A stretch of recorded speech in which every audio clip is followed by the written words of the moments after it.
Only me, Martin Ashton, here to talk to you about some changes you can make to a budget mountain bike to really transform the way it works for you. Now, these are really easy changes. Things like lever position, seat height, tyre pressure, suspension setup, and maybe stem length. Minimal spend or just 5 minutes work with an Allen key can really transform the way this bike works and your understanding of it and how you use it from this point on.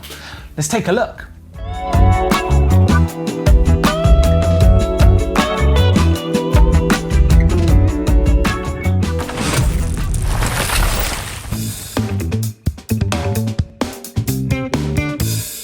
Now, if you look at someone like Danny McCaskill on Instagram, one of the most successful mountain bikers in the world, you'll notice that his levers are pointing nearly down towards the floor. Now, what this tells you is how much Danny McCaskill is on his rear wheel when he's either hopping on the back wheel or manualing. And the reason he's got his levers so dropped like that is because most of the time the front's very high. Now, on a normal mountain bike that's being used for normal things, not Danny McCaskill stunts, you want to have your lever basically in a position where if you're stood up on the pedals, you can rest your fingers on the levers and the line between your shoulder to the end of your fingers is a nice straight line, because then the levers are going to be absolutely at your reach whenever you're on the bike, and you'll feel like you've got much more control because your hands will just kind of rest on them. Whereas if you have them in a strange position like Danny McCaskill, you'll find that you're reaching down to get them, or that your wrists are really tweaked because you're trying to get your hands up onto them. So you want it in a really nice straight line position, unless you're perfecting your back hopping skills for some trials maneuvers. Then maybe you can drop them levers down low, but I don't think you need it out on the trail. Lever position is something you can really play with. Make a little mark on the handlebars with a pen so you can see what position you start in. So if you make changes and you don't like them, you can go back to where they were before, and make sure that you only make small changes in the drop or in the rise at a time, because you will find that it will make a big difference to how the bike feels and how the handlebar setup works.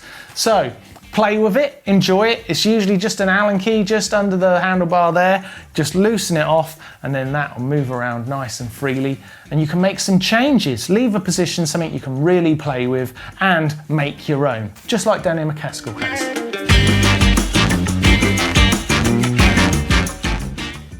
And talking about those lever position changes, it's got me thinking actually, any of these changes I'm suggesting, make sure you only do one at a time, because it can get really confusing how the bike will change and how its performance changes when you move something like lever position, or you suddenly slam the seat post down low.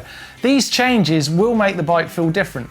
So do one at a time so you can really understand what's actually changing and how it affects the ride for you. So that's a little tip.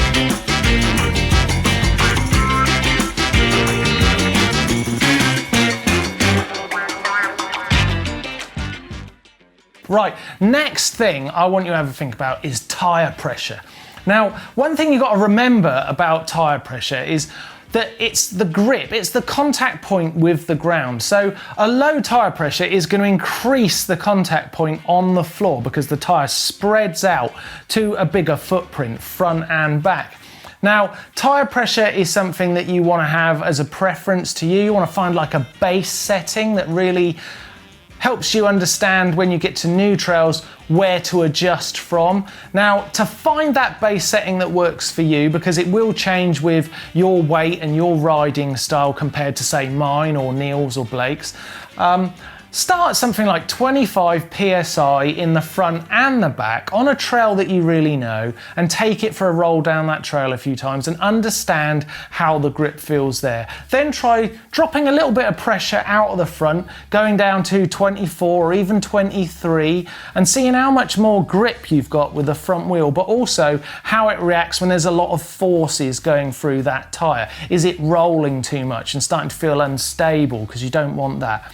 small amounts of pressure change are going to make a big difference. So be careful, try and go down 1 psi at a time.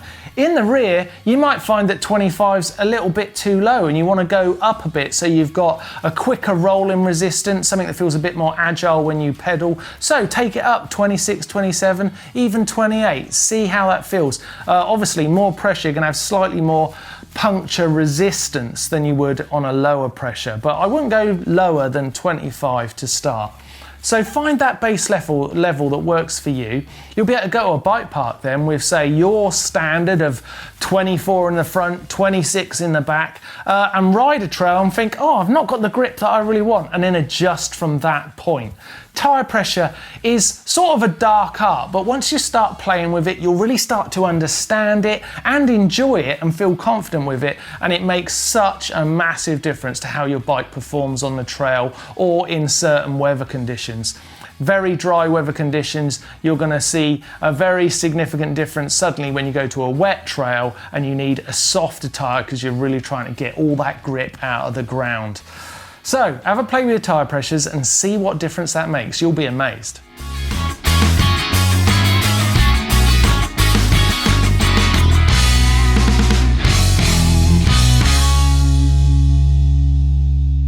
Okay, this next one definitely is a dark art, suspension setup. Now there's tons of videos on GMBN all about suspension setup, so if you want to go into the real fine details of that, then dive into the channel and see all the changes, and definitely head over to GMBN Tech where Henry and Doddy will take you through all sorts of ways to work on your suspension.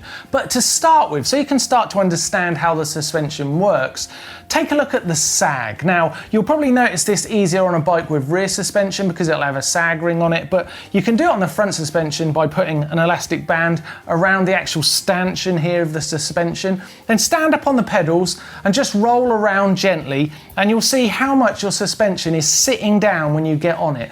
And what you want to try and do is make sure that it's not bottoming out or that it's staying too rigid because it's either got too much pressure in it or the settings, the dials you've got up on the top here, aren't quite suiting your weight or your riding style. Now, the way to understand suspension is really only by starting to play with it, basically, because you want to make an adjustment and it start to feel wrong. Like, whoa, that's really changed the way this rides. And you'll find that very quickly.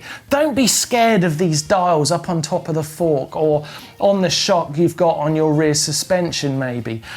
Play with them, that's what they're there for, and you're only going to really understand it and start to build that confidence once you start moving those dials around. Again, really note where you're starting from, so if you can see some numbers on that dial, make sure you know the dial number that you're starting from. So is it set at 3 and you've started riding it at 3 and then you've moved it to 4 and 5? Or if it's an Allen key click that you've just got to click round, take a note in your mind about how many clicks you've changed to maybe make that setting change on the bike. That's important because you want to know which way it's going. If you get a really good system working on your bike, so the suspension's at its optimal performance, it's going to be an unbelievable difference, and the confidence you're going to get from that is going to be absolutely massive. So suspension, don't be scared of it. Play with it, but also deliberately try and learn about it, learn how it works, watch some of those videos about suspension and see what you can do to your bike to make a change and make it feel a lot better.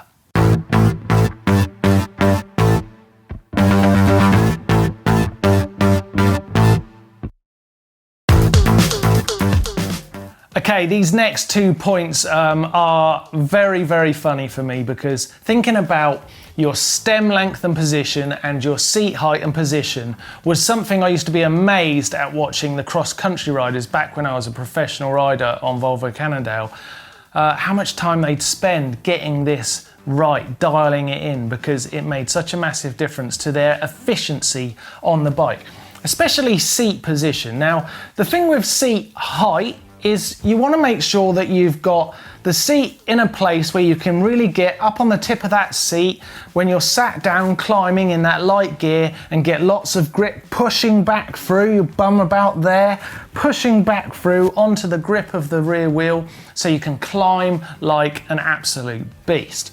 But then of course you don't want it so high that Once you start going downhill, the seat is starting to bump you in the backside and push you over the bars, because that won't feel comfortable. So it needs to be low enough to be there so your legs can touch it when you're on the turns, and a little bit of a stability point, but not pushing you over the bars. Now, a dropper post obviously simplifies this situation because you can put it up or down at your discretion.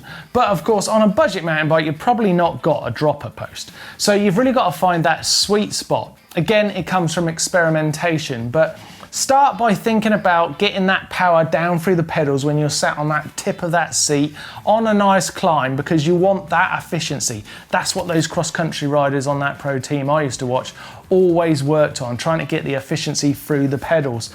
But then think about those descents, because there's nothing worse on a descent going off there and in the seat bumping you in the backside, and it just feels like it's pushing you over the bars, and it can get scary really quick. So, seat height, up and down, pretty simple, good fun to play with. Next, starts getting a bit more complicated. Rail position. Now, you can move the seat on these rails forwards and backwards, and you can also tilt it forwards and backwards. So you've got an awful lot going on here that could really change the way the bike feels for you, especially when you're sat down and you're climbing. Now, if you like climbing, you want to be sat up on the front of this piece here and getting a lot of grip and front weight height over the top of the bars there, so you can climb really well. But if you're downhilling a lot and that's what you tend to enjoy, then you probably don't want it slammed too far forwards, because then the fat part of this seat is going to be bashing in between your legs when you're descending. So play with that position. Personal preference, like I said, it's something that you've got to really experiment with, and again, mark those starting points so you understand what you've done. Mark a point on your seat height on the post down here. So once you've dropped below that mark and you can't see it, you can always find it again from that place where you first started. On the rail position, just put a little mark on the rail itself so you can see where you started. This bit can move a lot, and you've got to change it to really find the perfect place. But yeah, something you've got to just give a bit of time, set aside a morning ride, just where you just mess around with the seat position and seat height and start to understand and feel the difference it can make when you start moving this around. Now, next up, stems. Oh my goodness. Now, like I said, I used to be on a pro team that used to have fantastic cross-country riders on it. Now, these guys would spend hours looking at their stem position. Back then, stems used to be quite long, and when you were steering your mountain bike, it used to feel like it would flop in the corners because the weight you were putting down through the front of the bike was almost ahead of the front axle. It was to get into a racer position, a more streamlined position that came from the kind of road riding style that the cross-country riders had in those days. Now, stems have got a lot shorter, head angles have got a lot slacker, and you tend to find that you're pushing down through the axle in a much more direct way on modern mountain bikes.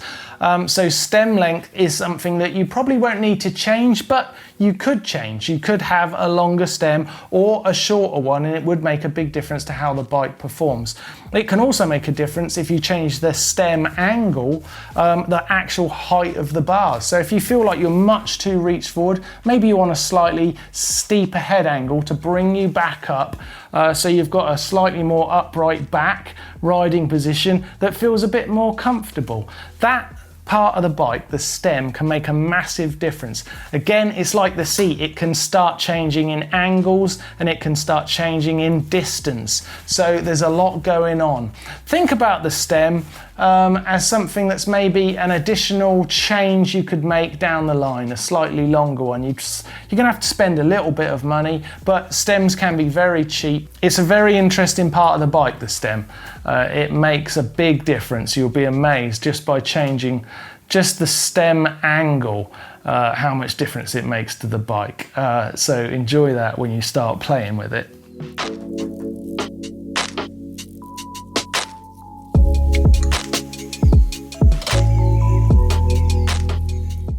Lastly, let's have a think about the bars. Now, the things you can change on your handlebars can be quite dramatic. You can change the bar roll, you can change the bar height, and you could change the bar width. Now, lots of changes there, and they will all make massive differences. So be careful, especially when it comes to width. Okay, bar roll, what that tends to change, how the bars are coming back towards you or starting to angle up or down. This canyon comes with a really handy little cross on this open section of the stem where you can position the bars pretty much central, although my son started riding this bike the other day and he instantly changed the bar position because he didn't like how flat they felt. So he just tweaked the bars forward, slightly rolled them forward, and that made a big difference to his riding position, and he really enjoyed riding it then. So bar roll, but of course you can also go with bar height. That would probably suggest a new set of handlebars, but the height is going to refer to that sweep up, the distance between the stem and the top of the bar where the grips are sat. That height can make a big difference too. A little bit like stem angle, bar height is going to sit your hands up higher and give you a slightly straighter back. And can make a big difference to the way to ride.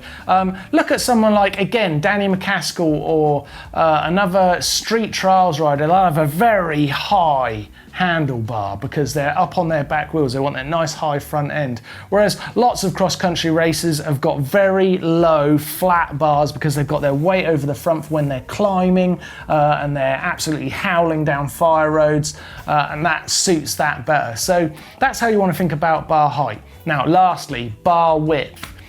Now, of course, your bars are going to come at a certain width, and it's impossible to basically make them wider because you'd need a different set of handlebars to do that. But what you can do is make them more narrow, and that can make a big difference. It can really help sort the bike setup out so it suits you better, but of course, don't make any changes to the bar width until you're absolutely confident you've got the right width. Now, if you think about it, if you want to change the bar width, you can play with this going into a narrower bar without actually cutting the handlebars down. Just move the grips and the controls in and ride with that with some handlebars sticking out the ends. Obviously don't go through any narrow gaps on the trail, but you can experience that narrower ride before you cut bits of handlebars off, because of course, you know what I'm going to say, once you've cut them bits off, you can't put them back on again. So be very careful with experimentation of bar width, but it's definitely something worth looking at. So there you go, some really simple changes you can make to your bike to help you understand it better and improve performance. Let me know in the comment section down below if you've done any of these, or if there's any simple adjustments I've missed out that maybe you think would be really useful for a viewer to read. Put them in the comment section down below. Make sure you subscribe to GMBN if you've just got yourself a new bike and you want to start getting into mountain biking, because then you won't miss a single video. Thanks for watching. There's plenty of stuff happening on the channel to keep you inspired about mountain biking, so take a look around GMBN. But for now, it's goodbye from me, and I'll see you next time.